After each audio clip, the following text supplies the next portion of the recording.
अरे ये तो हमारे अदनान की प्यारी बेटी हैं। खुशामदीद मेरी गुड़िया। मैं तुम्हारे बाबा का सबसे अच्छा दोस्त हूँ और उनका पसंदीदा भी हूँ, हसन लोमड़ी। कहा ना मुझे छोड़ दो। अच्छी बच्ची बनो, हाँ बहुत अच्छी बच्ची, जबरदस्त। हाँ ऐसे।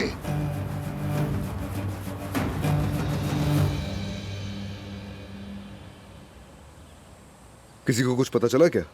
नहीं जनाब, कुछ पता नहीं चला। क्या मतलब कुछ नहीं पता चला अभी तक? ठीक है ऑफिसर साहब, हम आपकी खबर का इंतजार करेंगे। क्या कहा? तमाम यूनिट ही तलाश में लगे हुए, कहें जल्दी ढूंढ लेंगे। वो उसे कहाँ ले जा सकते हैं? अदनान क्या हुआ? कोई खबर मिली क्या? नहीं। इतनी बड़ी फौज घर में जमा कर रखी है, कब कम आएगी? सिनान साहब, आपको ये खबर कहाँ से मिली? मैंने खबर दी थी। सच कहूं तो मुझे हैरत हुई।